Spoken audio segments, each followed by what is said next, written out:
Tell me about how you qualify for Kona this year. Well, last year, I didn't have a great experience in Kona.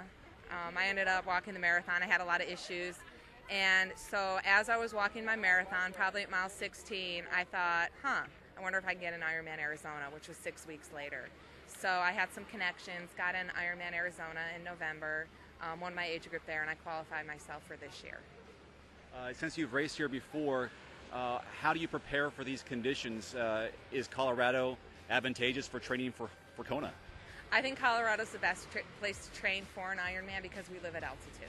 You come down to sea level and you have that endurance, and you can just pick a speed and just go all day long. You don't really get as tired down here at sea level. I happen to love heat and humidity. I don't feel like I have to come down here and acclimate to the heat and humidity because I love that. But people come down here and acclimate, but the hotter the better for me. I could go without the wind, but there's wind in Colorado, so I'm prepared for wind.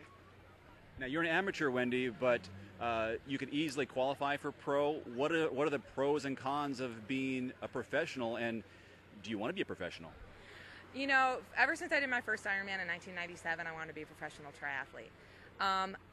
Back then, I didn't have a coach or a mentor. I didn't have anyone really telling me what I should do. I just kind of did it, and I was good at it. And then I struggled for some years, and then I kind of made the comeback. Probably my best opportunity to go pro was in 2008 when I won the amateur title here in Kona. And again, I talked to a lot of experts about it. I weighed the pros and cons.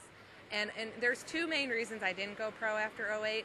Number one, a lot of the top amateur winners who go pro the following year after they win, they have a bomb of a year. You don't hear from them, and I didn't want to be that person to go pro. Even though I had a bomb of a year, at least I did it as an amateur. And the second reason was in '08, I already got my slot for '09, and I didn't want to risk that and have to requalify as a pro, which I'm glad I didn't because I didn't have a good year anyways.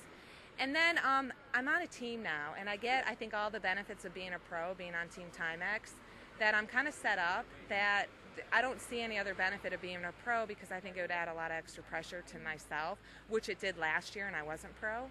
I was just defending my title, and I think I kind of had some extra pressure. So I like my jobs, I like my works. I wouldn't train any other different way. If I was pro, I'd still do the same thing I do now. As a pro, I think I'd have to go to all the big elite type of races, which with what I do for jobs and stuff, I wouldn't be able to do that. Well, let's talk about your expectations. The race is in just a few days. What are your hopes, and how are you going to race differently than you did last year so you don't kind of, walk on the run? Last year I swallowed a lot of water. A lot of other reasons, but I didn't have the fitness. I think I was a little overtrained. I couldn't keep up with the main group like I normally do. I got bumped back. I swallowed a ton of water. Had GI distress on the bike. Never had GI distress in 18 years, so I wasn't really used to that.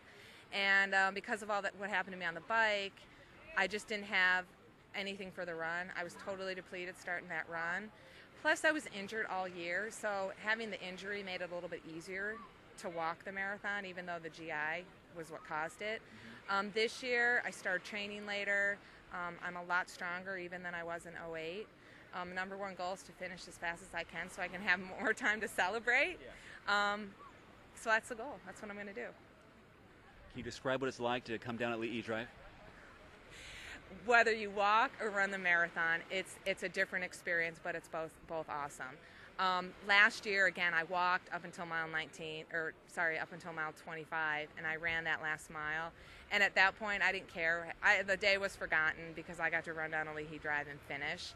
I think I got probably more press because I finished that Ironman than I did in '08 when I won the thing. So either way, a smile on your face, arms above your head, and you're done. So it's a great feeling.